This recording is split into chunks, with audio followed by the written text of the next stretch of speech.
All right, folks, welcome into Pickaxe and Roll, brought to you by our good friends over at Superbook Sports. I'm your host, Ryan Blackburn, at NBA Blackburn on Twitter, part of the Mile High Sports Podcast Network, and I am very excited to check back in with everybody as we've had a little bit of time off for me here. I had a weird travel day yesterday, had a flight that was canceled, so wanted to take a little bit of time, and there wasn't anything major that I had to cover yesterday.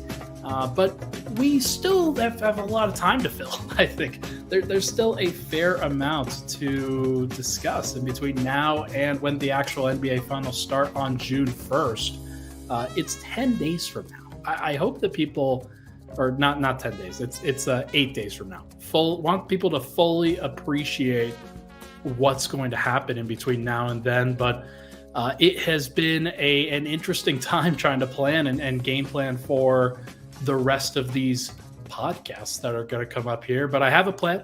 I have a lot that we're going to be able to discuss in between now and when the finals start, whether it's against Miami, most likely, or if it's against Boston, if they make the unlikely comeback. But should be very interesting. The ABC shoulder programming should just be Swiper yelling at Windhorst. I love that. I think that sounds like a great idea.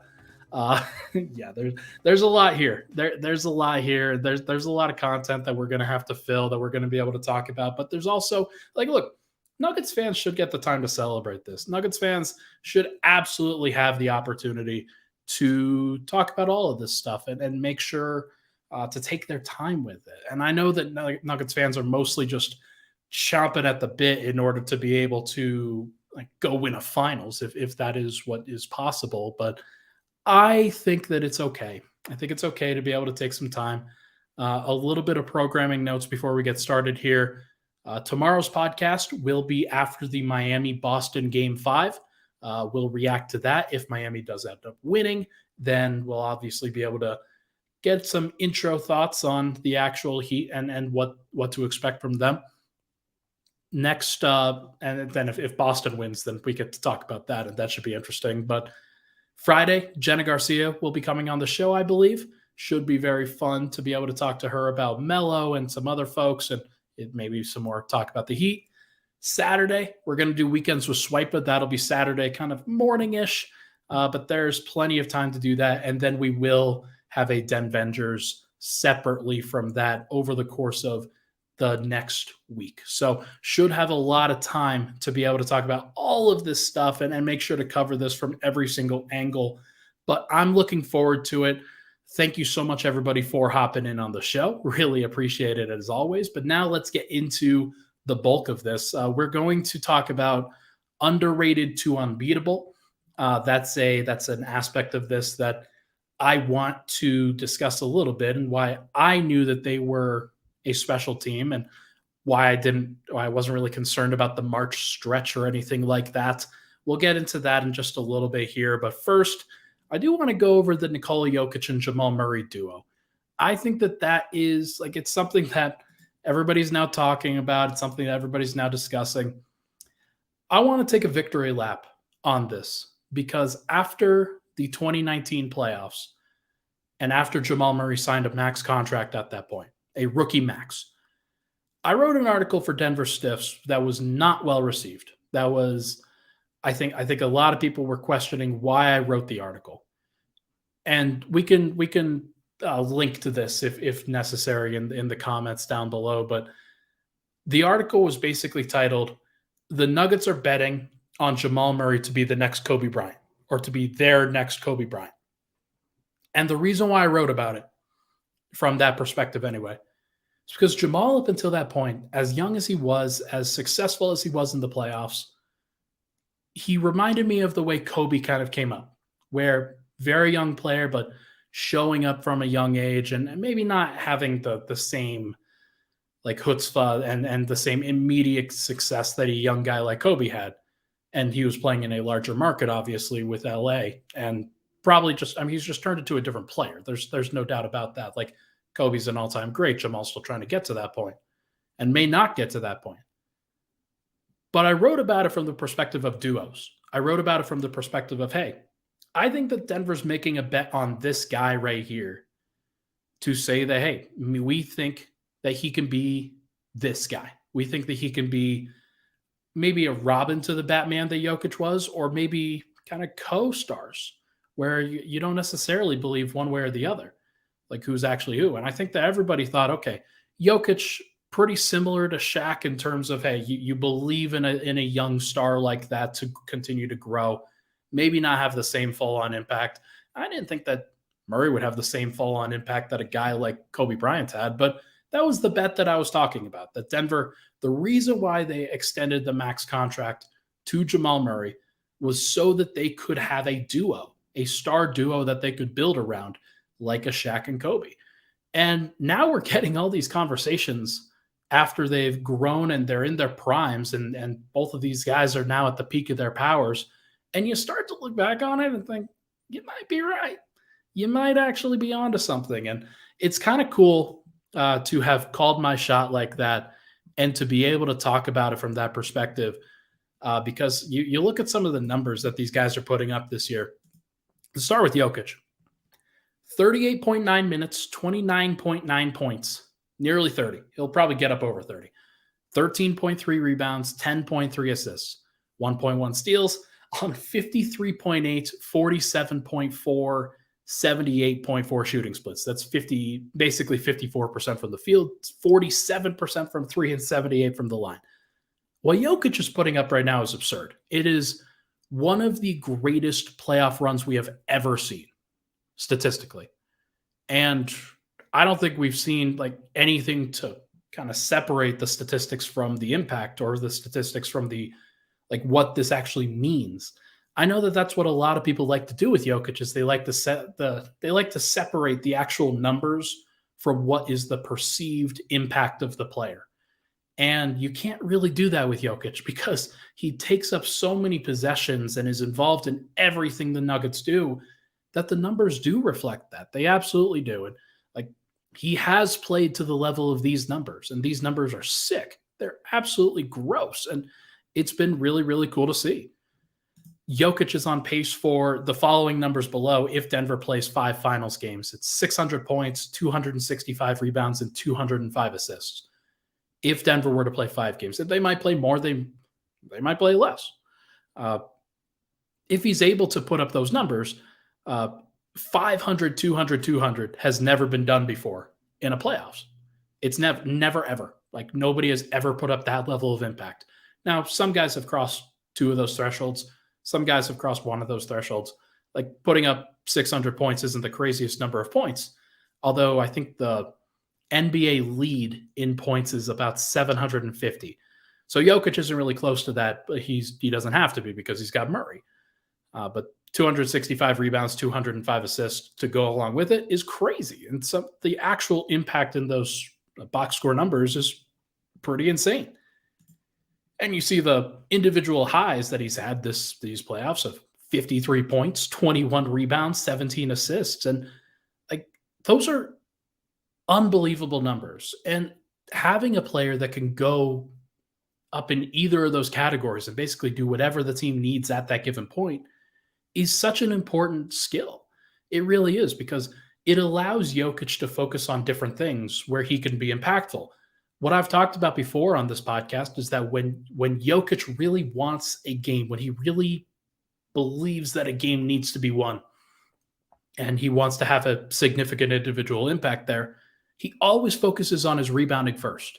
It's never the scoring, it's never the passing, it is the rebounding. And he's had plenty of games. Like, he's not leading the NBA in rebounding in the playoffs, but he's damn well close.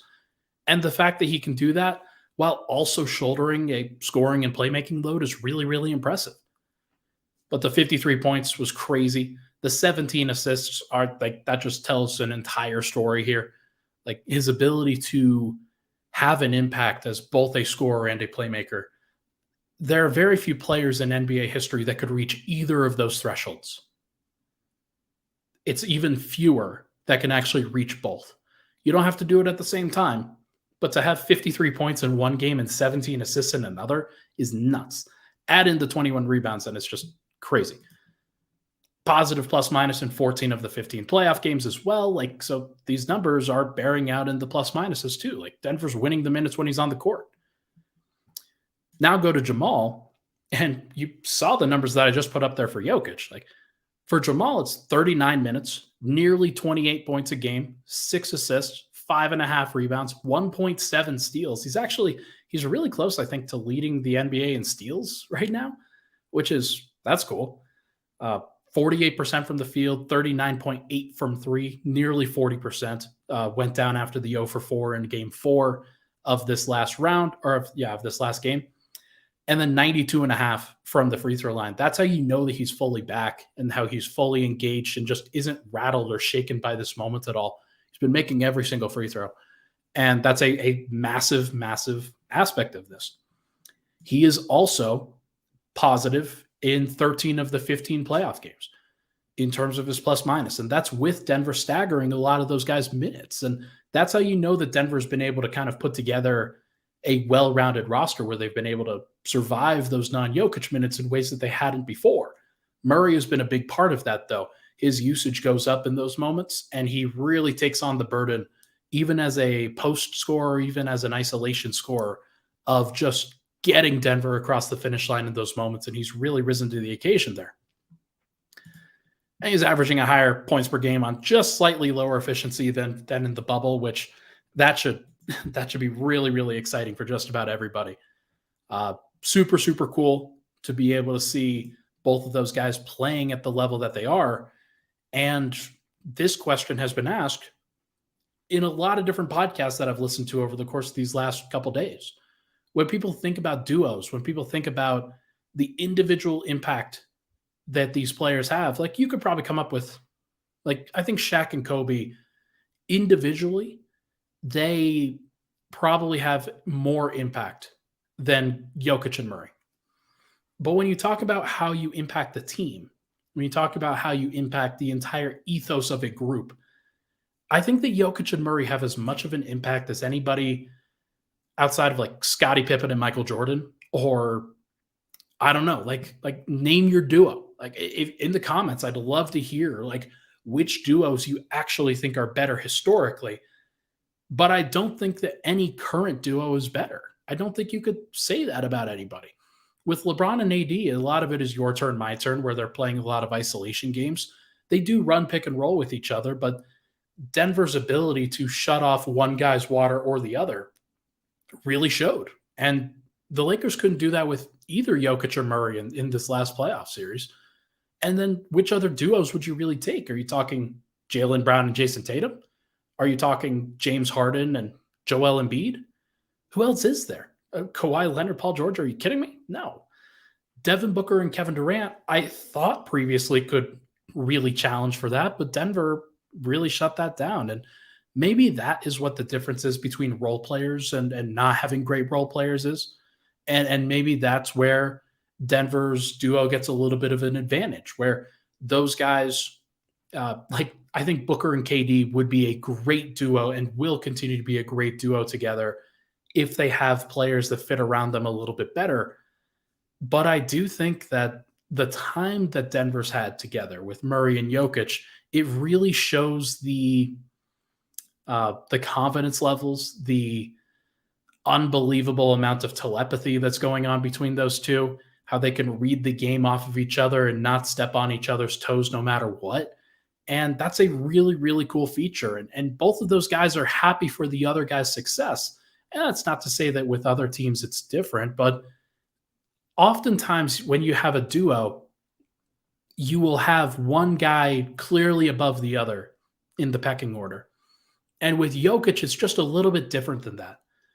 Jokic is the better player. Jamal knows that. Like Jamal's not going to, like he doesn't step on Jokic's toes when Jokic decides he needs to be the player in a situation. Like he'll get him the ball.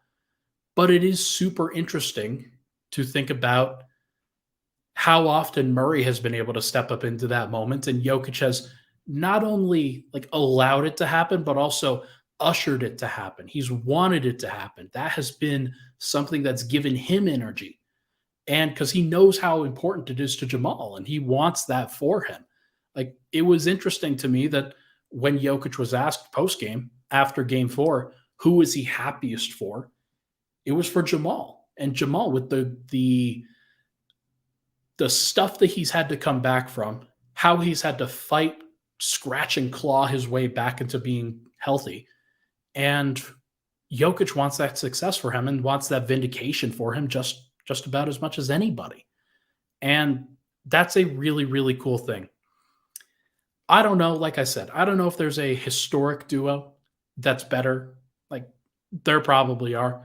Like, you could say Stockton and Malone. I'm seeing that in the comments here. You could see like LeBron and Wade, a good one from Hurricane for sure. Duncan and Parker probably not as like I understand why Duncan and Parker comes up. I do think that Jamal Murray is a better player than Tony Parker. Like, I do believe that. And that might be the recency bias or even just the player bias talking here, but I think that Murray's a better guy now. And maybe Tim is a better player than Jokic, and maybe that's kind of where it's made up from. But I don't know, like the synergy that those guys have on both ends of the floor is just really, really important. And like there is something to it though. Like you could definitely make an argument for Tim Duncan and Tony Parker. And I do think that there is something to be said for a duo like that, where yeah, there's one guy who's clearly better, but their synergy together really, really works. And it really allows that kind of thing to shine. So I love it. I think it's great to have. And it's part of why Denver has the success that they've had. It's part of why they're underrated and why they have been underrated for so long, is because they know who they are. And it may not be sexy, but it is like, it's a thing that's constant with them that they can always rely upon, that is going to give them life. And that has really shown up in these playoffs in a big, big way. And it's very cool. It is very, very cool to see them show up in this moment. Denver's needed it. The Nuggets have needed it. The Nuggets fans have needed it. If they didn't get this from Jokic and Murray, then you're not even close to a championship. Like, you're just not. Even if you have great role players, you need everybody to step up in that regard. There's no doubt in my mind. All right, let's take a break.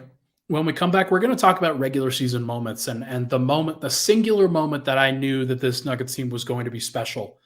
And then there are other ones where it just kind of reinforces that. But first, this podcast, as you know, it's brought to you by our good friends over at Superbook Sports. Bring that big bet energy this summer with Superbook. They're the most trusted name in sports betting.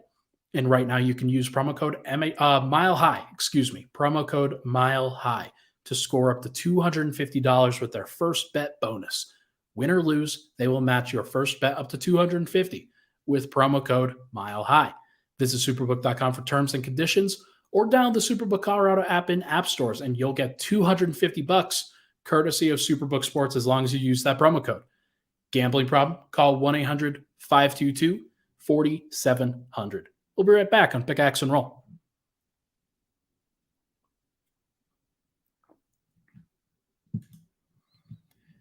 And we're back. Pickaxe and Roll, Ryan Blackburn here. Thank you so much, everybody, for tuning in. Appreciate all the love and support on the podcast as always. If you're listening, make sure to give this a like. Give this a like on the YouTube side. Help share it out. Makes it a lot easier to continue to promo and continue to show up in a big way on the YouTube side of things. So thank you so much for doing that if you do. All right, let's talk about this. Let's talk about regular season moments. And I know that everybody, like, there's some folks that just want to talk about the finals or don't even know who they're going to play. I assume they're going to play the Miami Heat. I assume we'll have plenty to discuss from that. But we just talked about the playoff run that Jokic and Murray are on. Now we're going to talk about some regular season moments. And I want to kind of go back through some of these because I do think it's important to revisit it just a little bit. I've got 7 moments, and most of them are concentrated in between December and February because that's when Denver was at their best. That's when they really showed up for everybody to see it. And I think that it's important for people to realize that this was here all along.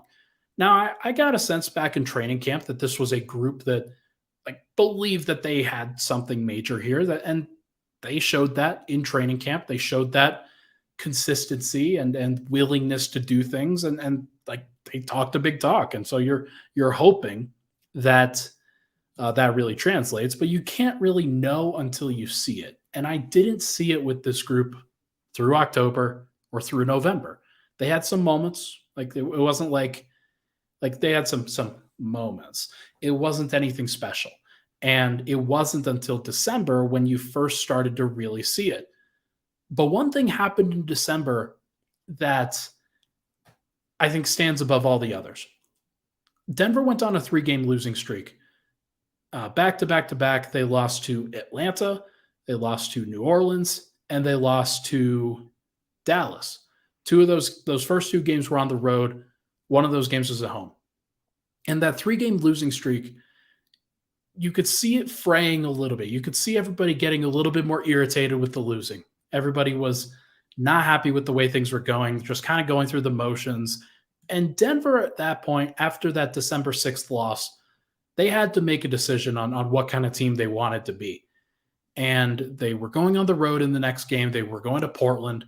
And I went on that trip. I went and traveled early morning, December 8th, got to that arena, Moda Center, pouring rain for most of that day. And I walked in there. I got to sit down with Jamal Murray, and I wrote a feature on Jamal before that game. And it turned out to be a pretty big deal. There are a lot of people that really like that. There are a lot of people that like the inside scoop on where Jamal's mind was at when he was struggling. Denver at that point was 14-10, and they had gone through 24 games. And then that game winner happens. You break that 3-game losing streak. Denver didn't really know what to do with Jamal up until that point. They're just kind of in coasting mode, waiting for him to get back to the place where he needed to be. And he fought through it, didn't have a good game for most of that night, but then ultimately came alive in the fourth quarter, and Denver trusted him to take them home, and he hit that game winner over the top of Jeremy Grant. And you could palpably see the actual level of relief in the team. I went into the locker room that night, and it was buzzing. Everybody was so happy. There was a lot of smiles. There was a lot of laughter. There was a lot of joy. Everybody taking in what was a great moment for Jamal, but also a great moment for the team, where I think everybody was hoping that moment would come a little bit sooner, but that they had to kind of wait for it a little bit was important. They needed to know that it was there, though. And when it ultimately showed up, when he ultimately hit that shot, I think that was a really palpable moment for this team, where they remembered, okay, this is what we have. This is what the vision is supposed to be. Jokic is that dude, but Murray can be that dude too. And you needed both in order to win. And Denver got that on that night, and that really, I think, turned the tide for the rest of the season. It's a great, great thing. And that started like a 3-game winning streak, and then they had a 9-game winning streak after that, and Denver really started rolling at that point. And that was a great piece of it. A couple weeks later, though, without Murray or MPJ, Denver faced the Memphis Grizzlies. And they started Christian Brown, they started Bruce Brown, they played KCP, Aaron Gordon, Nikola Jokic next to those guys. And they had this massively successful defensive lineup that they went to for the first time. And it allowed 91 points against the Memphis Grizzlies, a team that had been playing great offense, getting out of the open court, being successful. Memphis at that point, I think, was the number 1 team or pretty close to it. And that was the difference between those two. Denver had a gear that they could reach defensively at various points. It wasn't always going to be perfect defense, and it came without Murray and Porter, who are probably 2 of the weakest defenders in the lineup. But it was still at least a visceral thing. They're like, okay, this team has some defensive capability there, and they could do it in the bright lights. That was an ESPN game, if I recall, and that was a big, big moment for this team. They got to show it on national TV, and that was actually the night that Jokic put the ball through his legs to assist Bruce Brown. I think he had 13 points, 13 rebounds, and 13 assists that night, if I'm not mistaken. And that was a big win for Denver. That was really cool. 5 days later, they play the Christmas Day game against the Phoenix Suns. Everybody's healthy for that one. Everybody does it. Actually, Cosmics, you're right. It was TNT. I do remember Kevin Harlan's his call. What did we just see there? Was a very good call for that game. But yeah, the Christmas Day game for the Suns was a big one as well. Even though Devin Booker only played 4 minutes in that game, Denver still had to show up in that moment. It felt like the first big game of the season. And other, like those games before is what it is. But Denver, for the first time, got their showcase game on Christmas night after missing it the previous year. And it was great to see. Murray showed up in the fourth quarter of that game. Michael Porter had some moments. Jokic dominated DeAndre Ayton with 41 points, 15 rebounds, and 15 assists. And Denver won that game in OT with that Aaron Gordon dunk. And that was one of the best moments of the season. It's one of the most impactful moments of the season for Denver. And it will stand the test of time. It's one of the best dunks in game in the NBA. And that was such a really, really impressive moment for him. And it stands out to me as one of those moments where, yeah, Denver showed a team that had their number before. Yeah, we got this. We definitely got this. And that's a really, really important piece of this. Denver hadn't really had success against the Suns. The last time the Suns had came into the building, they scored like 140 points against Denver the previous season, at the end of the previous year. And so it was good that they could at least keep pace. Like they won against the Suns. They won in OT. Yes, it wasn't the perfect circumstance, but they still did it. They still got it done. January 5th. Remember when the Nuggets sent the Clippers home early? Remember when the Clippers decided that they were going to get 30-pieced in the first quarter of a game? That was cool. That was a pretty cool game. It was like 40-10 or something, or it was like maybe 46-16 or something like that after the first quarter. And the Clippers they were down by 40 or something at that point, going into halftime. And then they decided, yeah, enough is enough.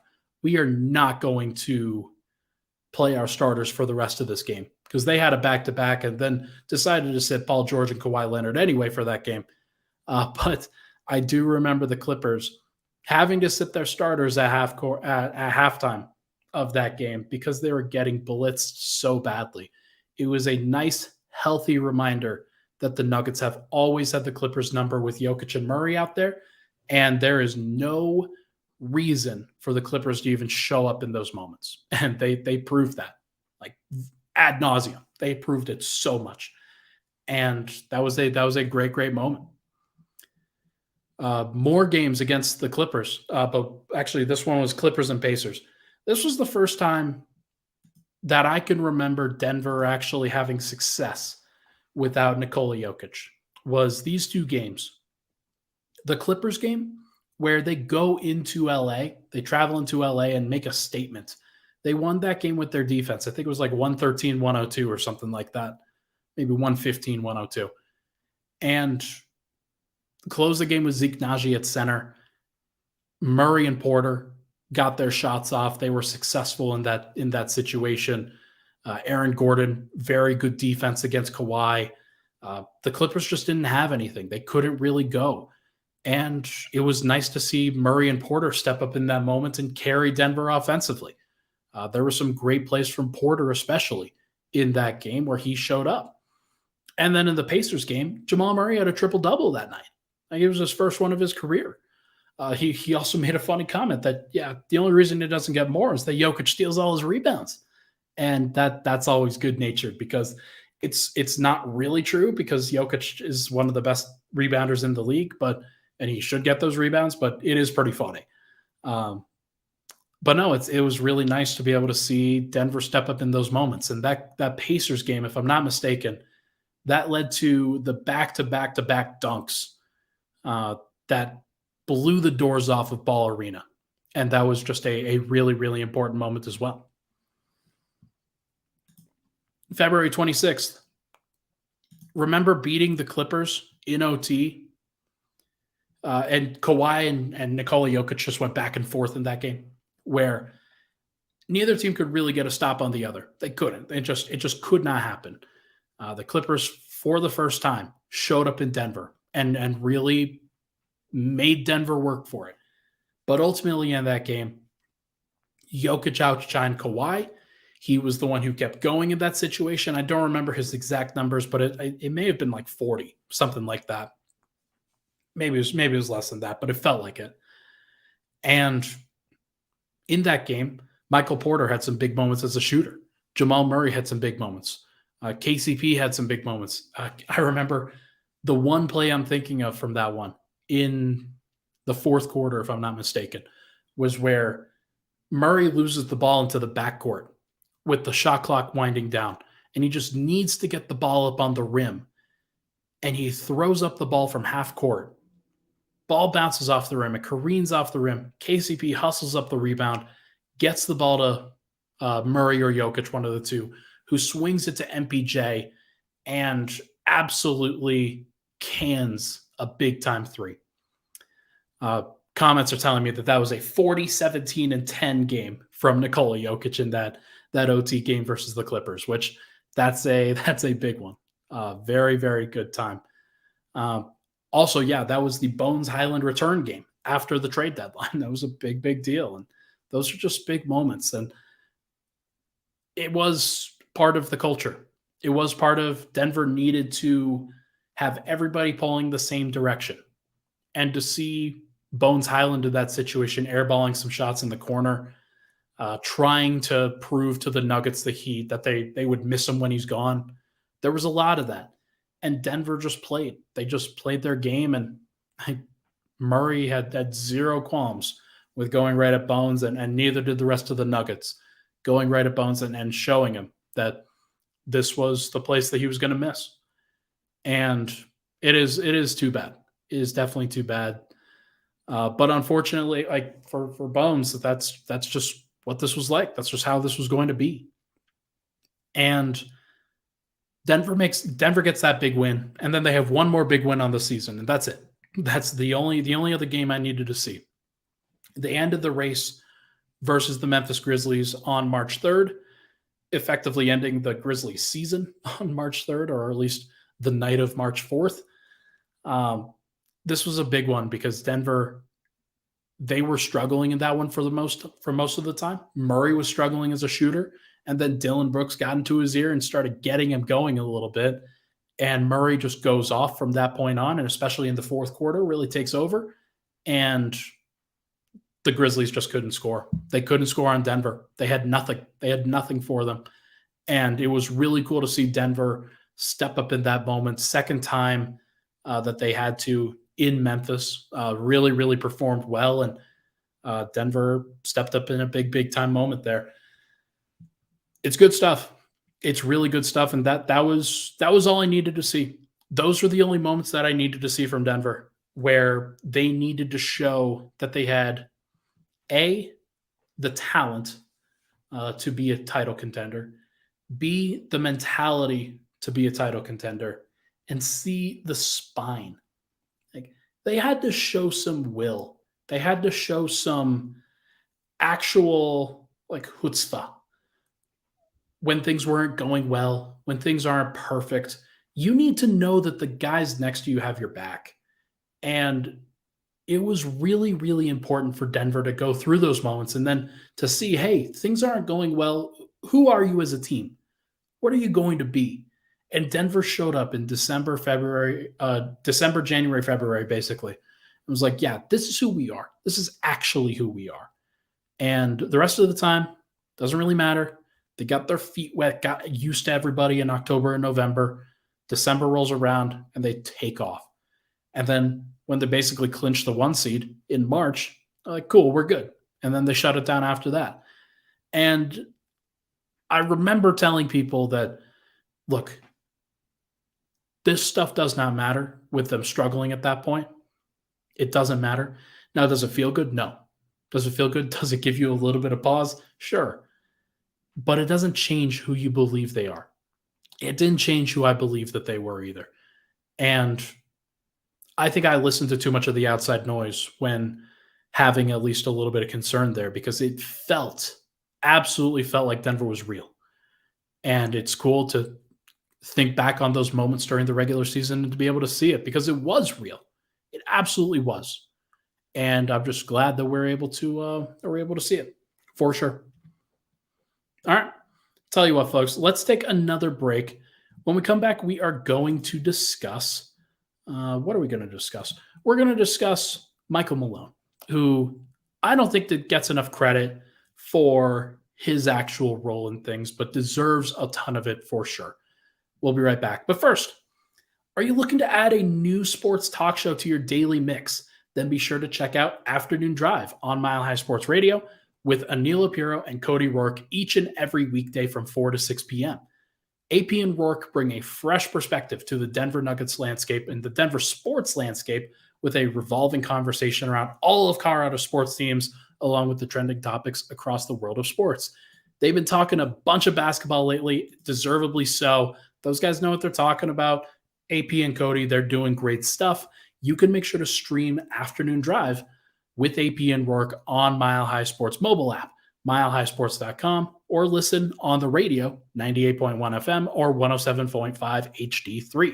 Did you miss an episode? No worries. Just make sure to search Afternoon Drive with Anilo and Cody wherever you get your podcasts. We'll be right back on Pickaxe and Roll.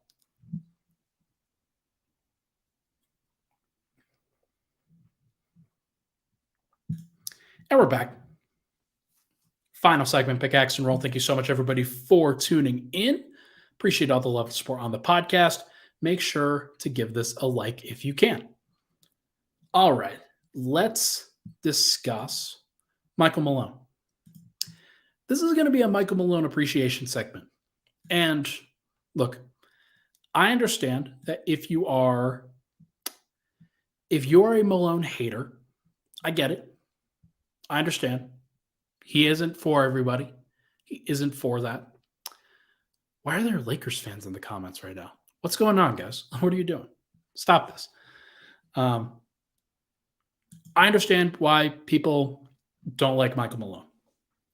Sometimes it feels like he blows a gasket a little bit too much. Sometimes it feels like he's a little bit too emotional, or he could be overreactionary, or maybe he doesn't change things well enough, or he gets set in his own ways with the rotations or things like that. I understand these things. I do. But when you step back and you try to look at the bigger picture, think about where Michael Malone is right now. Think about what he's doing and how he has handled this moment.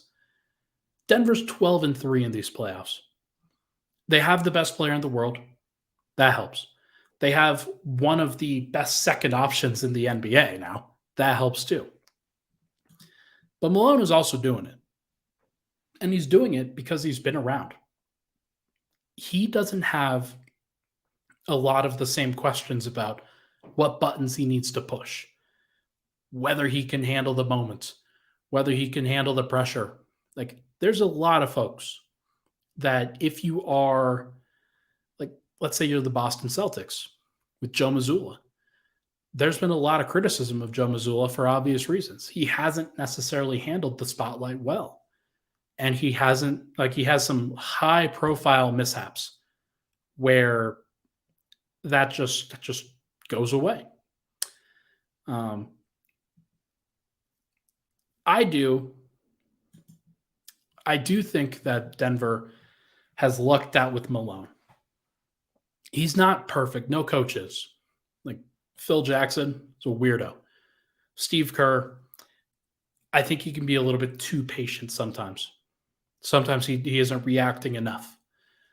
Eric Spoelstra, he's as close to perfect as we're going to get, if we're being honest. But he also just, like, he commands a lot of respect with Miami because he's been there over time. They've developed a culture there. And I think you could say a lot about what's happened with Denver and why Michael Malone is being as successful as he is. Fourth longest tenured coach. It's his eighth season. He's been with Jokic for the entire time. And think back to what happened before he got here. 30 wins in the 2014-15 season. Denver had to go to, they were at Brian Shaw, the interim coach of Melvin Hunt, and they were either going to go with Mike D'Antoni or Michael Malone. That was the two most likely candidates. And they decided to go with Malone, and I think it was the right call. I think it was the right call for where they were, for what they needed to be, for what they wanted to do with this culture. They needed to establish something. And with Jokic being as soft-spoken as he was for much of it, Denver needed a voice, and the voice was Malone's. And sometimes that gets repetitive. Sometimes it gets too much. Sometimes you need somebody else to step up. But nobody else was stepping up for a while, and Denver needed somebody who was willing and able to fill the void, and Michael Malone absolutely did that for a long, long time. And then you started to see some of the X's and O's stuff. Think back to the 2019 season.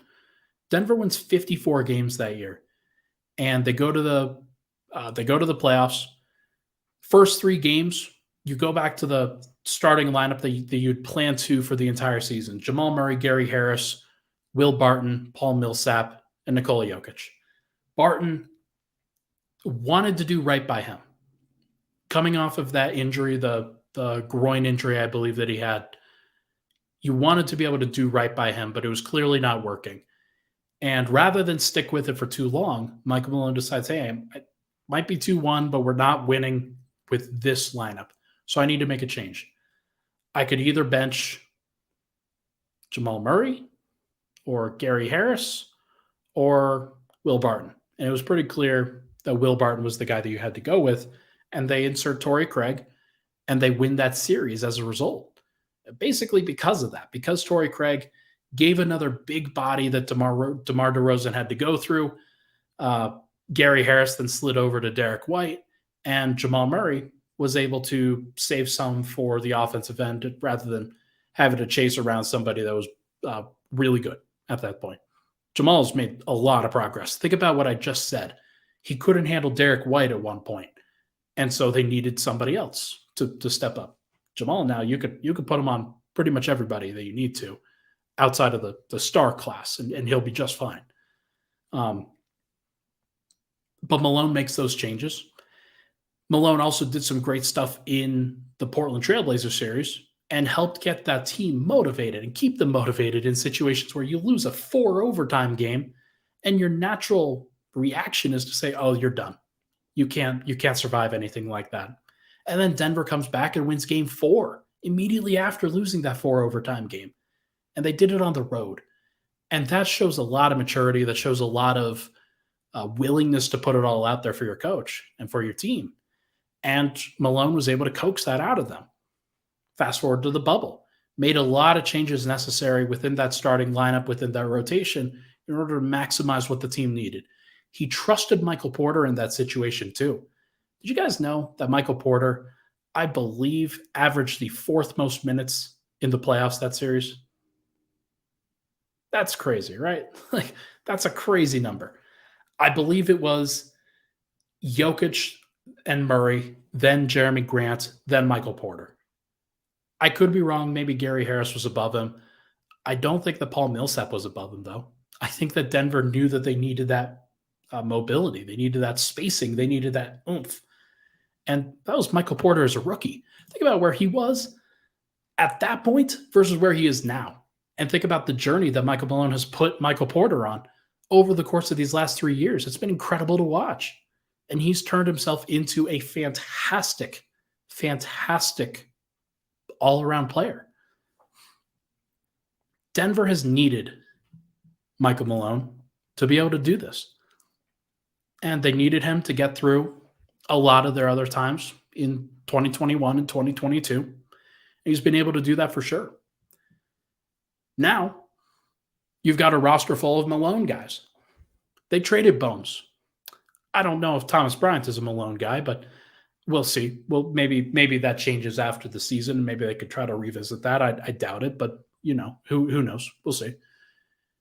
And I'm not sure if Reggie Jackson is a Malone guy, but he's been willing to try it. He's been willing to figure out and kind of tinker and test. But ultimately, Denver added various players. KCP, Bruce Brown, Christian Brown, Jeff Green. Those guys are clearly Michael Malone guys. Aaron Gordon, I think, has turned into a Michael Malone guy, a toughness kind of guy, a cerebral, tough athlete, somebody who could do a lot of different things for Michael Malone. And he's done it. And Michael Malone has helped kind of put all the pieces together here. Calvin Booth deserves a ton of credit for getting those pieces in the door. But Michael Malone and Nikola Jokic especially, those guys deserve a ton of credit for being able to put this thing together and make everything blend. And Malone is the guy that often gets forgotten in that conversation because when you're coaching the best player in the world, especially somebody as cerebral and as impactful as a guy like Jokic, a lot of times the rug gets pulled out from under you on how much impact you're actually having. Malone has had impact on Jokic. Malone has had impact on Murray. Malone has had impact on the entire rest of the team. Does he deserve the lion's share of the credit? No, I'm not going to sit here and say that. Does Denver have a championship culture in part because of what Michael Malone's done? Absolutely. And it is really important to remember that. Really, really important. Because there are a lot of folks that were questioning whether Michael Malone could handle what he's done. A lot of folks questioning whether he deserved to be here. I know that there's a very high-profile voice in Nuggets media, in Denver media, that has called him Teflon Mike and crazy shit for a long time. And Malone doesn't deserve that. Malone's been along this ride and as much a part of the ethos as everybody and deserves a ton of credit for his ability to contribute to that and to shape that into what it is now. He's been great. You haven't heard any rotation questions from me. You haven't heard, I'm the rotation guy. I would know. I know what he's doing. And he's found his guys and he's going short. And it's very much a collaborative process with his guys that he believes in. But if you find an 8-man rotation that you never really have to deviate from in the playoffs, the very first time you're really deviating is game 4 of the Western Conference Finals? That's insanity. That's crazy. You should never do that or never be able to do that. It is a pleasure to be able to do that. And Michael Malone's been able to do it. He's been able to make it work, even in those non-Jokic minutes. He deserves a ton of credit for that, for shaping a game plan that works in those moments, because not everybody can do that. I know that he's had a lot of criticism for how he's handled the non-Jokic minutes in the past. Maybe it's all been setting up for this moment. Maybe he deserves more credit than that. So either way, it is really cool to see him take advantage of this. It's really cool to see what he's been able to do. And I think that a championship, if it were to happen, he's going to have, like, the job's not done. Not done at all by any stretch. But so many of those long tenured coaches need a championship in order to be validated. Whether it's Kerr back in the day, Spoelstra when he took over for, who did he take over for? I don't even remember. But when he took over and was a part of that big three in Miami, he had so much pressure and then got through it and ultimately got it done. Think about all these coaches. Would Greg Popovich have the same level of intrigue if he didn't latch on to Tim Duncan? Would Eric Spoelstra have the same level of connection if he didn't latch on to Dwayne Wade and LeBron James at the beginning? I'm surprised that they stuck with him, but they did. Shows a lot of character, even when those stars actually left. But you could say the same thing about Steve Kerr and Stephen Curry. Absolutely. Coaches and stars are going to be paired for until the end of time. Michael Jordan and Phil Jackson. That's just how it is. Tom Brady and Bill Belichick, although Tom Brady was able to do it elsewhere. It does feel to me like people give so much credit to Jokic that they forget about Malone in this situation. But he is a part of this, and he has a significant role to play. And if he's able to get a championship with that, and he solidifies himself immediately as the best Denver Nuggets coach in franchise history, like bar none. I'm sorry to Doug Moe. I'm sorry to any other, like George Karl, like any of those guys. It's not close. Like if you're able to get it done, you are the guy now. You are the guy. Like that's just how it is. And he deserves a ton of credit for being able to stick with this, for being able to, I think, keep himself in check because he's as emotional as he is. He's tapered things down over the course of his tenure rather than ratcheting them up. And he has molded his personality to fit what this team needs. And they didn't need him to be rah-rah. They needed him to be somebody who's a motivator, somebody who's calm, somebody who doesn't panic. And he's done exactly those things. Like he's been the perfect complement to what this team has needed. And it's really cool to see. Really, really cool. I appreciate Malone. I appreciate what he's been able to do.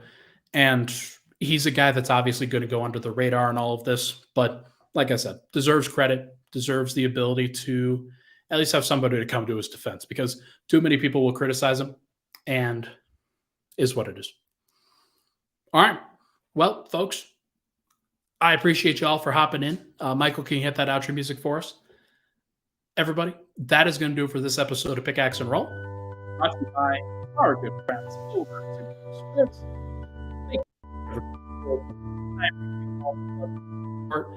As always, always makes a difference when you hop in with me. Get a good conversation, even if some of that conversation. Sorry, that music sounded a little bit weird in my ears, but really appreciate the live chat bumping as much as it does, even when a Lakers fan comes into here and decides to cause some chaos, but is what it is. Thank you so much, everybody, for tuning in. I appreciate all the love and support on the podcast. As always, we'll talk to you guys tomorrow after Celtics Heat.